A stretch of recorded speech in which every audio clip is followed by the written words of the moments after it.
बंधन arrange bride of CEO part 13। एक पल के लिए जैसे ही सब कुछ थम गया था। कार के शीशे बिखर कर सड़क पर फैल गए थे। चारों तरफ बस हॉर्न्स और धुंधली लाइट्स की झिलमिलाहट थी। आदित्य की सांसें भारी होने लगी थी। माथे से खून बह रहा था।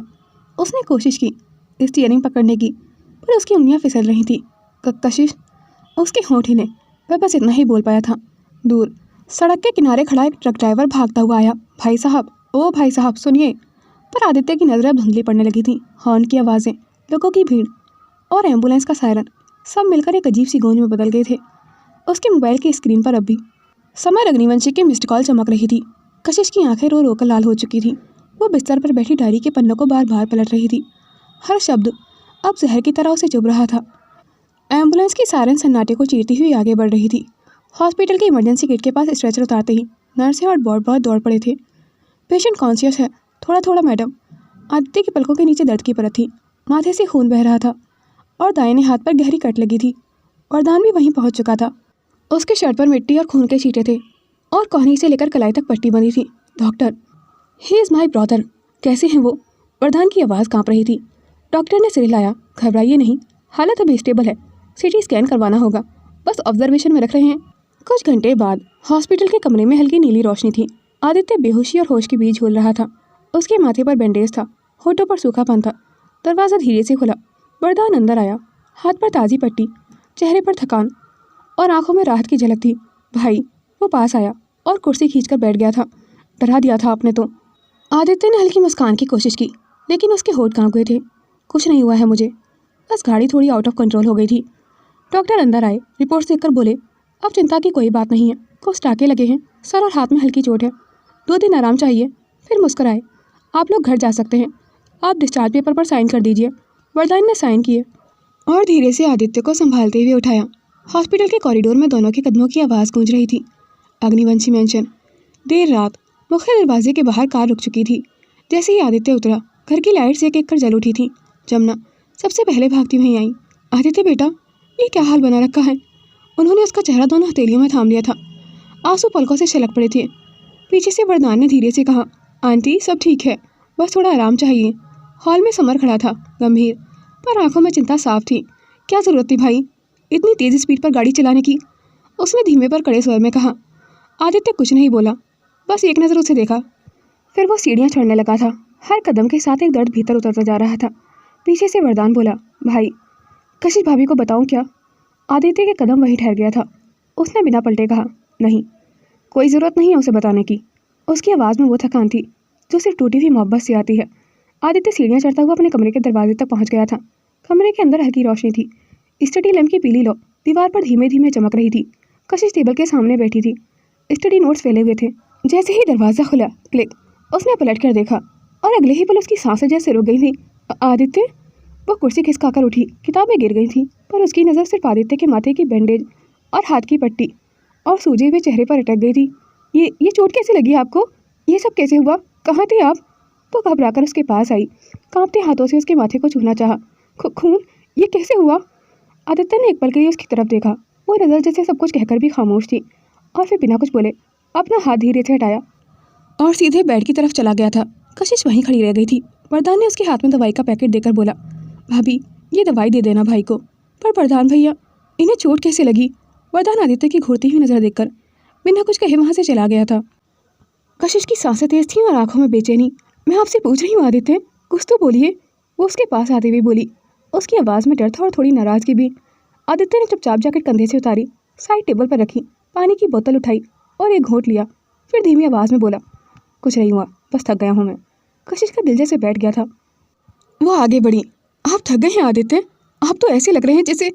उससे पहले ही आदित्य ने बीच में टोक दिया, कशिश प्लीज़, आज नहीं। वो बेड पर जाकर बैठ गया था। सिर बेड से टिकाया और आंखें बंद कर ली थी। कमरे में सन्नाटा फैल गया था। बस घड़ी की टिक टिक और कशिश की भारी सांसें सुनाई दे रही थी।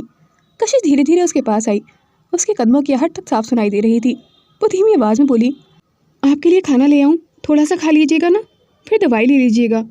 आदित्य ने आंखें बंद रखी। कुछ पल चुप रहा, फिर गहरी सांस लेते हुए बोला, कशिश मैंने कहा ना चुप रहो। कशिश की आंखें भर आई थीं। पर आप पूरे दिन से कुछ खाए बिना। आदित्य ने अचानक आंखें खोली। उसकी आवाज़ ऊंची हो गई थी, कशिश समझ नहीं आता तुम्हें? एक बार में कहा ना मैंने, चुप रहो। कमरे की हवा जैसे थम गई थी। कशिश के हाथ वहीं रुक गए थे। उसकी उंगलियां अभी भी हवा में ठहरी हुई थी, जैसे किसी अधूरे स्पर्श को रोक लिया हो। आदित्य ने चंचलाहट में तकिया फेंका। हर वक्त हर बात पर बोलना ज़रूरी है क्या? सुबह तलाक की बात करती हो और अब ऐसे खड़ी हो जैसे कुछ हुआ ही नहीं। क्या चाहती हो तुम मुझसे? कशिश की आवाज़ कांप गई थी। मैं बस, वो आपको चोट लगी है, मुझे फिक्र हो रही है। फिक्र? आदित्य कड़वी हंसी के साथ बोला। फिक्र हो रही है तुम्हें? जब सब कुछ टूट चुका है, जब मैं सड़क पर मर भी जाता, तब शायद तुम्हें सुकून मिलता। आदित्य! उसकी आंखों से आंसू छलक आए थे। ऐसा मत कहिए प्लीज़। आदित्य ने नजरें फेर ली थी। उसकी आंखें लाल थीं, गुस्से और चोट से भरी हुई। कशिश बस करो, अब जो कहना है कल कहना, अभी के लिए मुझे अकेला छोड़ दो। कशिश कुछ पल उसे देखती रही, जैसे उसकी हर सांस आदित्य की नाराज़गी को महसूस कर रही हो। फिर बिना कुछ बोले उसने धीमे से लाइट बंद की और दरवाज़ा खोला और कमरे से बाहर चली गई थी। कमरे में बस आदित्य की टूटी हुई सांसें रह गई थी और खिड़की से आती हल्की सी हवा, जो अब भी दोनों की खामोशियों को एक दूसरे तक पहुंचाने की कोशिश कर रही थी। किचन की हल्की पीली लाइट जल रही थी। बाहर का घर लगभग शांत था, बस दीवार की घड़ी के टिक टिक और बर्तनों की हल्की आवाज़ गूंज रही थी।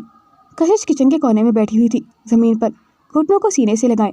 उसकी आंखें सूजी हुई थी और आंसू अब भी ढुलक रहे थे। उसने अपने होंठ भींच लिए थे, जैसे हर सिसकी को रोकने की कोशिश कर रही हो। उसी वक्त बाहर से हंसी की आवाज़ आई। दीक्षा दीदी, ज़रा देखो ना, यहाँ खाना रखा है कि नहीं? गर्भवती जी को तो हमेशा घर का ही खाना चाहिए। किचन का दरवाज़ा खुला। दीक्षा मामी और उनके पीछे वैष्णवी मामी, जो अभी दिल्ली से लौटी थी, किचन के अंदर आ चुकी थी।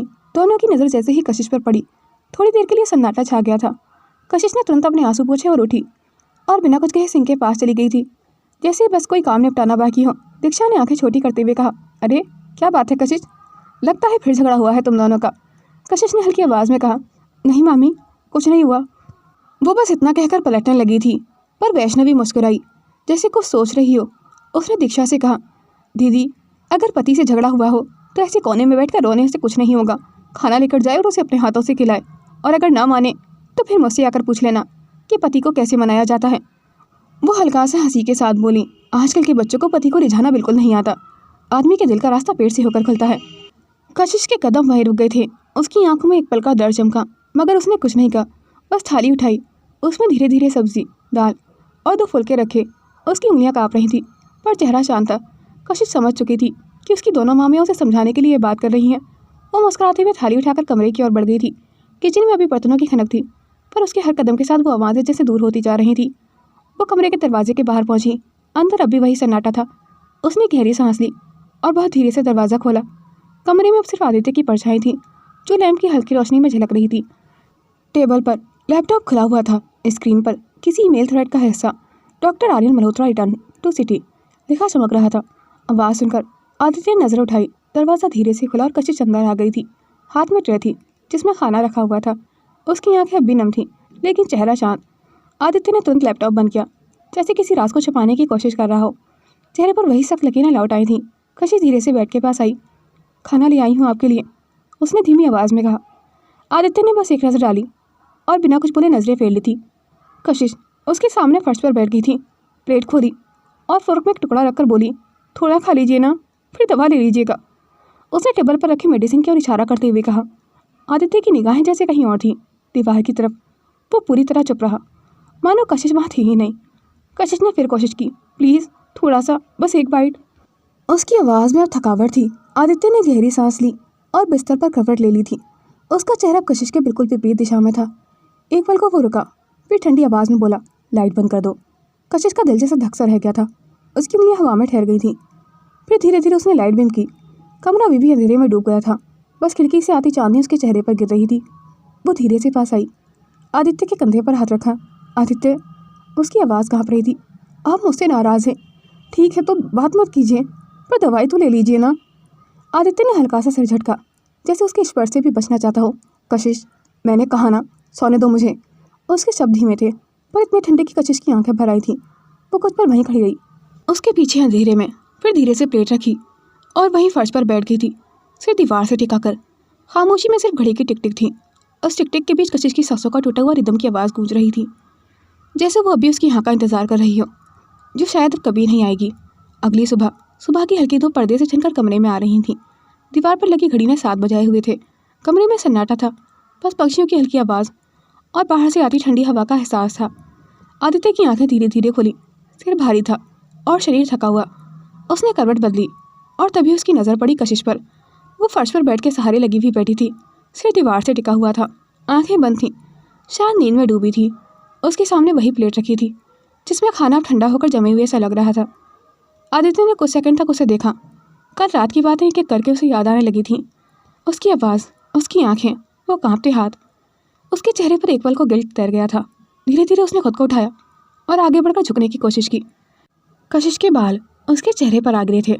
आदित्य ने उन्हें हटाने के लिए अपना दायां हाथ उठाया, पर जैसे ही उसने जरा सा हिलाया, एक तेज दर्द उसकी बाजू से निकलकर कंधे तक जा पहुंचा था। वो गरा उठा था, उसका चेहरा दर्द से सिकुड़ गया था। उसका हाथ सुन और सूजा हुआ लग रहा था।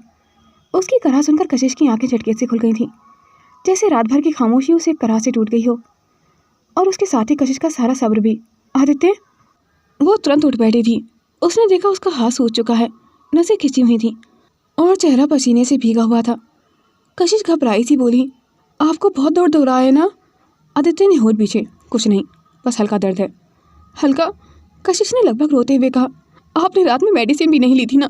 मैंने कितनी बार कहा था। वो झटके से उठी और जल्दी से दवा निकालने लगी थी, तो भी अचानक उसे याद आया, नहीं, उसने दवाई हाथ में ही रोक ली थी।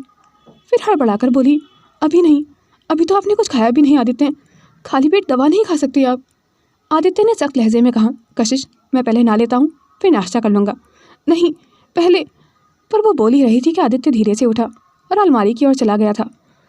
जैसे ही उसने एक हाथ से शर्ट निकालने की कोशिश की, तेज दर्द की लहर उसके बाजू से गुजर गई थी। उसका चेहरा फिर से सिकुड़ गया था। कशिश का दिल धक से रह गया था। वो फौरन उसके पास पहुंची। रुक जाइए ना, आप क्यों जिद कर रहे हैं? उसने उसका हाथ थामकर वापस बिस्तर की तरफ बिठाया। बैठिए और जरा भी मत हिलिएगा। आदित्य कुछ कह पाता उससे पहले ही कशिश ने अलमारी से उसकी शर्ट और पैंट निकाल लाई थी। फिर वो उसके सामने खड़े होकर धीरे से बोली, हाथ उठाइए, मुझे आपकी शर्ट के बटन खोलने हैं। कशिश, रहने दो, मैं खुद। चुप रहिए आप। उसकी आवाज़ में गुस्से और चिंता का अजीब सा मेल था। उसने आदित्य की बात काट दी थी और बटन खोलने लगी थी। आदित्य ने पल भर को उसकी ओर देखा। वो बहुत पास थी। उसकी सांसों की गर्माहट उसके चेहरे को छू रही थी। कशिश के बाल बार बार उसके गालों से छू जा रहे थे। उसके बालों का हल्का सा स्पर्श जैसे आदित्य के जज्बातों को बहकने पर मजबूर कर रहा था। हर बटन के साथ दोनों के बीच की खामोशी गहरी होती जा रही थी। आदित्य ने उसका हाथ थामने की कोशिश की। रुको, मैं खुद कर लूँगा। कशिश ने उसकी आंखों में सीधी नज़र डालकर कहा, आपके हाथ में चोट लगी है आदित्य, कैसे करेंगे आप? चुप रहिए और बस बैठिए। उसकी आंखों की नमी और आवाज़ की सख्ती ने आदित्य को खामोश कर दिया था। लेकिन कशिश के इस तरह करीब आने से वो खुद पर काबू होता जा रहा था। वो बस उसे देखता रह गया था, जैसे उसके दर्द का सारा बोझ कशिश ने अपने भीतर समेट लिया हो। कशिश की उंगलियां अब जैसे आखिरी बटन तक पहुंच गई थीं, तो उसकी सांसें थोड़ी भारी हो गई थीं। आदित्य की नज़रें उस पर ही टिकी थीं, बिना पलक झपकाए। वो चाहकर भी उससे नज़रें नहीं हटा पा रहा था। कशिश उसके जख्मी हाथ को संभालती हुई बोली, बस थोड़ा सा झुकिए, दर्द नहीं होगा। पर उसके इतने करीब आने से जैसे कमरे की हवा भी भारी हो गई थी। उनके बीच बस 2 सांसों की दूरी बची थी। कशिश के बाल उसकी ठोड़ी से छू गए थे। आदित्य की उंगलियां अनायास ही उस लट को हटाने को उठीं, लेकिन दर्द की वजह से आधे रास्ते में ही रुक गई थीं। कशिश ने उसका हाथ थामा, हिलिए नहीं। उसकी हथेलियां उसके हाथ पर ठहरी रही थी। कुछ पल तक कमरा खामोश था, सिर्फ दिलों की धड़कनों की आवाज़ गूंज रही थी। इतना दर्द हो रहा है, फिर भी कुछ नहीं बोल रहे हैं आप? उसने बामुश्किल फुसफुसाया। आदित्य मुस्कुराया। उसे कशिश का यूँ उसकी परवाह करना बहुत अच्छा लग रहा था। आदित्य मुस्कुराया ज़रूर था, पर अगले ही पर उसने अपना चेहरा मोड़ लिया, जैसे अपनी ही कमज़ोरी से खींच गया हो। कशिश उसकी शर्ट उतार चुकी थी और उसके अंदर कुछ तो था जो उसे बेचैन कर रहा था। शायद वो नज़दीकियाँ, शायद वो एहसास जिन्हें वो और महसूस नहीं करना चाहता था। वो फुसफुसाई, इतना दर्द हो रहा है आपको, फिर भी कुछ बोल क्यों नहीं रहे आप? आदित्य ने धीमी लेकिन कठोर आवाज़ में कहा, दर्द की आदत है मुझे। कशिश ने सिर उठाया, जैसे किसी ने उसके अंदर की सारी आवाज़ें एक झटके में रोक दी हों। फिर भी ज़रा सा ध्यान तो रख लीजिए ना अपना, उसने झुंझलाते हुए कहा। कशिश। आदित्य ने उसकी बात बीच में ही काट दी थी। हर बात पर इतना परेशान होने की ज़रूरत नहीं है। उसका लहजा सख्त था, पर शब्दों के पीछे की थकान और दबे हुए जज्बात साफ महसूस हो रहे थे। कशिश ने धीरे से उसका हाथ छोड़ा, जैसे किसी ने उसके दिल पर चोट की हो। उसकी पलकों के नीचे नमी थी, पर उसने कुछ नहीं कहा। वो उठने लगी कि तभी आदित्य ने अपना हाथ बढ़ाया, शायद उसे रोकने के लिए या शायद कुछ कहने के लिए, लेकिन फिर रुक गया था। सिर्फ धीमे से बोला, मैं अपनी देखभाल खुद कर सकता हूँ। कशिश छिटक गई थी। उसने पलटकर उसकी ओर देखा। चेहरे पर कोई नरमी नहीं थी, बस एक कड़ा सन्नाटा था। एक पल को दोनों की नज़रें मिली, गुस्से में, दर्द में और उस अनकहे आकर्षण में जिसे दोनों ही नकार नहीं पा रहे थे। कमरे में फिर वही भारी हवा फैल गई थी। कशिश के कदम धीरे धीरे पीछे हटे। ठीक है, उसने कहा, अब से मैं आपकी किसी बात में दखलंदाजी नहीं करूँगी। और वह दरवाजे की तरफ बढ़ गई थी। आदित्य ने सिर झुका लिया था, उसकी मुट्ठियाँ कस गई थीं और वह दरवाज़ा खोलकर बाथरूम में चला गया था। कशिश वहीं खड़ी रह गई थी। उसके होंठ बिछे हुए थे और आंखें नम थीं। कुछ पल तक उसने खुद को रोका, पर जब अंदर से उसकी दबती हुई कराह सुनाई दी तो वह खुद को रोक नहीं पाई थी। आदित्य, उसकी आवाज़ बाथरूम के दरवाजे के पार से कांप गई थी, लेकिन अंदर से कोई जवाब नहीं आया था। बस पानी गिरने की आवाज़ और किसी के हल्के से लड़खड़ाने की आवाज़ थी। कशिश का धैर्य टूट गया था। वो दरवाज़ा थोड़ा सा खोलकर भीतर झांकी। भाप से भरा बाथरूम, दीवार पर झिलमिलाती पानी की बूंदें और उनके बीच वो थकान और दर्द में झुका हुआ था। उसका घायल हाथ फिर से सुन पड़ चुका था। आदित्य की नज़र उस पर जैसे ही पड़ी, उसने गुस्से में दहाड़ते हुए कहा, जाओ यहाँ से बाहर। मुझे किसी की हमदर्दी नहीं चाहिए। I said get out. आप जिद क्यों कर रहे हैं? कशिश ने झटके से आगे बढ़कर उसे संभाल लिया था। कशिश, आदित्य ने कुछ कहने की कोशिश की, पर वो सुन ही नहीं रही थी। अब कुछ मत बोलिए, बस चुप रहिए। उसने जल्दी से तौलिया लिया और उसे धीरे धीरे पहुँचते हुए बाहर ले आई थी। उसकी आंखों में आंसू थे और चेहरे पर अजीब सी सख्त थी। वो बिना कुछ बोले उसे शर्ट पहनाने लगी थी। आदित्य ने विरोध करने की कोशिश की। आप कुछ नहीं करेंगे, उसने बीच में कहा, बस बैठिए। धीरे धीरे वह उसके कपड़े बदलवाने लगी थी। कशिश के होंठ कांपे और हाथ भी कांप रहे थे। उसने उसकी शर्ट के कॉलर को ठीक करते हुए कहा, आप इस तरह क्यों देख रहे हैं? लेकिन उसकी आवाज़ खुद उसकी धड़कनों की तरह कांप रही थी। आदित्य की सांसें उसके कान के पास महसूस होने लगी थी और कशिश की पलकों पर जैसे सीरन उतर आई थी। वो एक पल को ठिठकी, फिर झटके से पीछे हट गई थी। मैं नाश्ता बना देती हूँ। वो जैसे भागना चाहती थी उस अजीब सी बेचैनी से, पर दरवाजे तक पहुँचते पहुँचते आदित्य की धीमी आवाज़ पीछे से आई, कशिश। वो पलटी। उसकी नज़रों में सवाल था, पर दिल में हलचल। आदित्य ने सिर्फ इतना ही कहा था, थैंक्स। कशिश के होठों पर हल्की सी मुस्कान आ गई थी और आंखों में एक अनकही गर्माहट भी थी। वो कुछ बिना बोले मुड़ी और कमरे से बाहर निकल गई थी। कुछ देर बाद वह प्लेट में टोस्ट, आमलेट और फ्रूट जूस ले आई थी। उसने देखा कि आदित्य अपने शूज़ पहनने की कोशिश कर रहा है।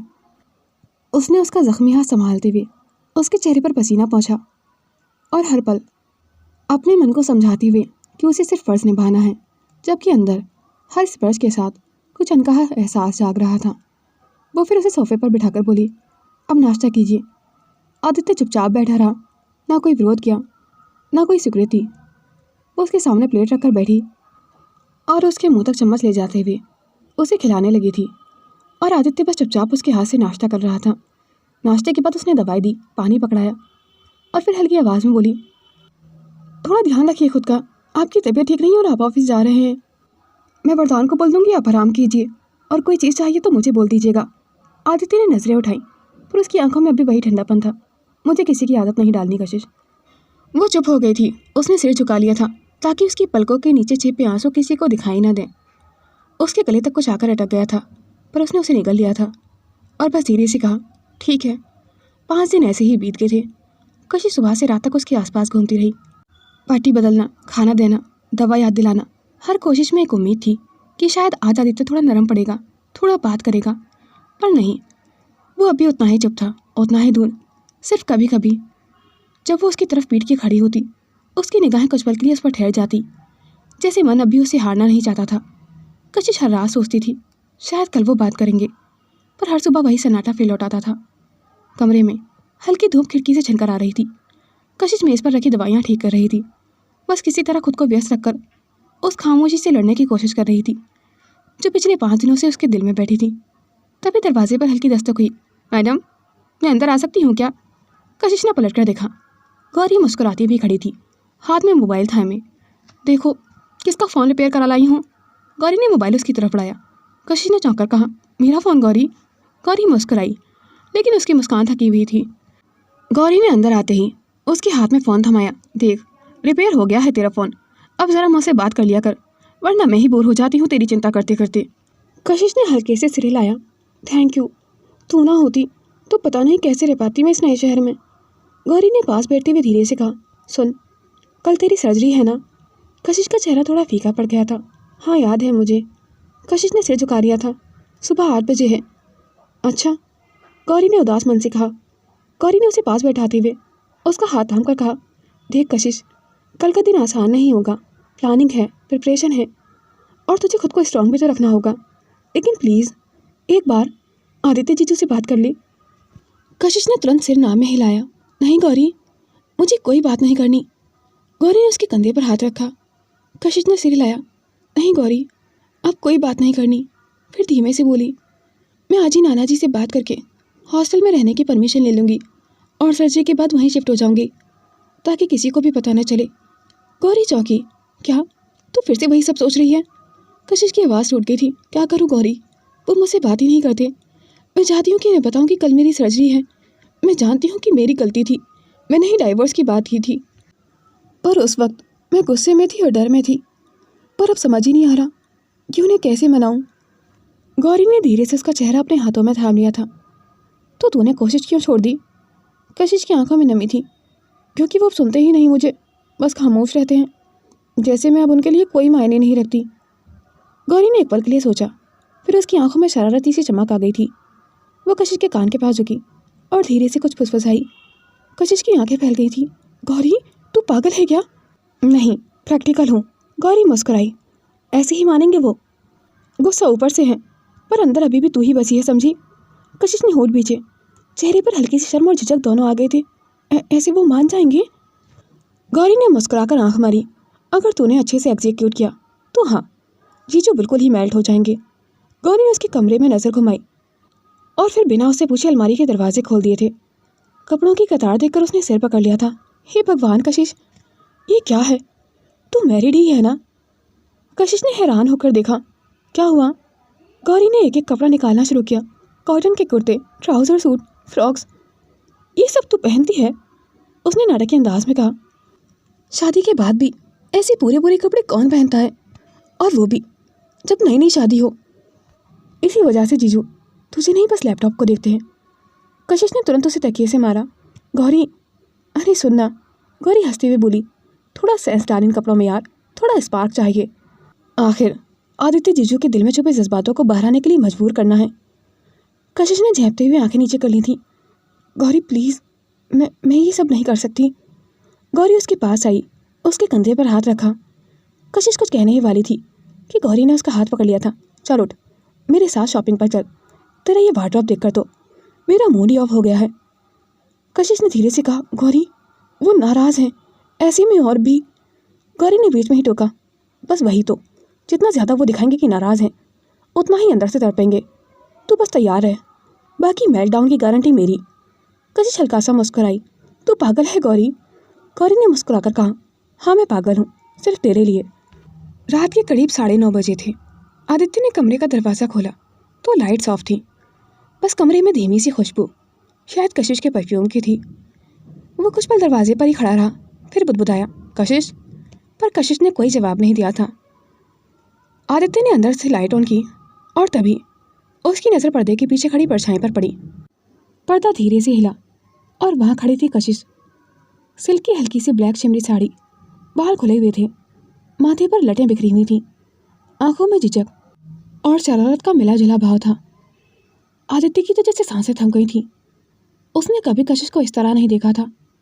सिल्क की काली साड़ी उसके बदन से ऐसे लिपटी थी जैसे हवा में लहराती लपटें। कमरे की हल्की पीली रोशनी उस पर पड़ रही थी और हर हरकत के साथ उसकी धड़कनों की ले जिसे साफ सुनाई दे रही थी। उसने डीप नेक ब्लाउज पहना हुआ था। कशिश ने धीमे कदमों से आगे बढ़ते हुए कहा, इतने दिन हो गए हैं, आपने मुझसे बात तक नहीं की है।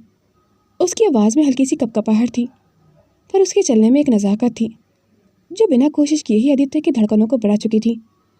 आदित्य की नज़रें उसके कमर पर ठहर गई थीं। साड़ी की पतली कमरबंद के नीचे उसकी सांसों की हर हलचल वो महसूस कर पा रहा था। वो एक पल को जैसे सब भूल गया था। उसकी सांसें रुक सी गई थीं, नज़रें बस वहीं अटक गई थीं। कशिश ने उसकी नज़रों को महसूस किया। उसने आंखों में हल्की शरारत के साथ कहा, कैसी लग रही हूँ मैं? आदित्य ने निगाहें फेर ली थी, एक गहरी सांस ली और कहा, कशिश, ये सब बेकार की चीज़ें करने की ज़रूरत नहीं है। वो टेबल पर लैपटॉप रखकर बाथरूम की ओर बढ़ने लगा था, पर उसके कदमों में झिझक थी। पीछे से कशिश ने बहुत धीरे से कहा, ज़रूरत है आदित्य। उसकी आवाज़, उसकी खुशबू और कमरे का वो पल, सब कुछ आदित्य को बांध रहा था। वो दरवाजे पर जाकर रुक गया था, आंखें बंद की, और बस एक पल के लिए उसके होठों पर मुस्कान दबी रह गई थी, जैसे दिल कुछ कहने को तैयार था पर जुबान अभी भी हिचक रही थी। वो आगे बढ़ा, लेकिन तभी उसने महसूस किया कि पीछे से किसी ने उसकी कमर थाम ली है। आदित्य, रुक जाइए ना। मैंने बहुत कोशिश की है आपको समझाने की, पर हर बार आप खामोश हो गए हैं। आज बस सांस सुन लीजिए ना मेरे दिल की, चाहे एक ही नज़र सही। उसकी आवाज़ नरमी से भरी थी। आदित्य पलटा। वो उसके बिल्कुल पास थी। उसकी उंगलियां उसकी शर्टन के बटन पर ठहरी थीं, पर उसकी आंखों में वो झिझक और चाहत दोनों थे। कमरे में अब भी वही हल्की खुशबू फैली हुई थी। कशिश ने म्यूज़िक प्ले किया, धीमे धुनों में तेरे लिए की आवाज़ गूंज उठी थी। रोशनी और भी बंद हो गई थी, बस खिड़की से आती चांदनी कमरे को छू रही थी। वो धीरे धीरे आदित्य की ओर कदम बढ़ाने लगी। हर हरकत में झिझक भी थी और चाहत भी, जैसे वो सिर्फ अपने दिल की बात नज़र से कहना चाहती हो। आदित्य ने उसे धीरे से खुद से दूर कर दिया था। वो साड़ी का पल्लू लहरा रही थी, उसकी आंखों में मासूम सी चमक थी। हर कदम पर जैसे वो अपने दर्द, अपनी तन्हाई और अपने प्यार की पुकार को उस संगीत में बहा रही हो। कमरे में हल्की धुन गूंज उठी थी। भीगी भीगी रात में ले करके तुझको साथ में, गाने के शब्द जैसे कशिश के दिल से निकल रहे थे। मदहोश हुए जाएं हम, आ फांस लें कर लें कम। वो धीरे धीरे लय में झूमने लगी थी। कमरे में अभी वही धुन चल रही थी। दुनिया भुलाई मैंने तेरे लिए। कशिश की आंखों में आंसू तैरने लगे थे। वो अदाएं बिखेर रही थी। हर कदम जैसे एक कोशिश थी अपने और आदित्य के बीच की दूरी को मिटाने की। उसकी हर छुअन आदित्य को बेचैन कर रही थी, पर वो कशिश को ये जाहिर नहीं करना चाहता था। वो उसके बहुत पास आ गई थी, इतने पास कि उनकी सांसें आदित्य की सांसों में घुलने लगी थी। आदित्य की कमर सोफे से टकरा गई थी और कशिश पूरी तरह से उस पर डोमिनेंट थी। वो उसे दूर करना चाहता था, लेकिन उसका हर कदम, हर सांस जैसे उसे वहीं रोक रही थी। कशिश ने कांपती उंगलियों से उसका चेहरा थामना चाहा। आदित्य की नज़रों में पल भर के लिए कोई पुरानी याद झलकी, पर फिर वो पीछे हट गया था। कशिश उसके इस तरह करने से ठिठक गई थी। उसे उम्मीद नहीं थी कि आदित्य उससे इतना ज़्यादा खफा है। वो जल्दी से पीछे हट गई थी। सॉरी, उसने फुसफुसाते हुए कहा। मैंने तो बस कोशिश की थी कि शायद आप भी वैसा ही महसूस करें जैसा मैं आपके लिए करती हूँ। उसकी आंखों से आंसू बह निकले थे। पर मुझसे नहीं होगा आदित्य, मुझे कुछ नहीं आता, ना आपको मनाना और ना औरों की तरह अपने पति को रिझाना। मैं बहुत बेवकूफ़ हूँ आदित्य, मुझे कुछ नहीं आता। उसने धीरे से म्यूज़िक बंद किया। कमरे की चांदनी अब बस उसकी उदासी पर गिर रही थी। कमरे में सिर्फ उनकी सांसों की आवाज़ रह गई थी। वो पलटने लगी, लेकिन आदित्य की आवाज़ ने उसे रोक दिया था। कशिश, उसने धीरे से सिर उठाया। उसकी आंखों में वही बेचैनी थी जो हर बार कुछ कहने से पहले रुक जाती थी। आदित्य ने एक कदम उसकी ओर बढ़ाया। कशिश का दिल जोर से धड़कने लगा था। उसके होंठ कांपे, पर शब्द नहीं निकले थे। आदित्य ने हाथ बढ़ाया और उसके चेहरे को थामकर उसके आंसू पहुँच दिए थे, और बहुत प्यार से उसके चेहरे को थामकर उसकी सांसों को अपनी सांसों से थाम लिया था। कशिश की पकड़ उसकी शर्ट पर कसती जा रही थी। To be continued. दोस्तों, आपको ये स्टोरी कैसी लग रही है? कमेंट सेक्शन में अपनी राय ज़रूर शेयर कीजिएगा। आपका एक प्यारा सा कमेंट मुझे लिखने के लिए बहुत ज़्यादा मोटिवेट करता है, तो प्लीज़ कमेंट करें, लाइक करें और इस स्टोरी को हाइप करें। Thanks for watching. Do like, comment and share this video and subscribe my YouTube channel for more interesting videos.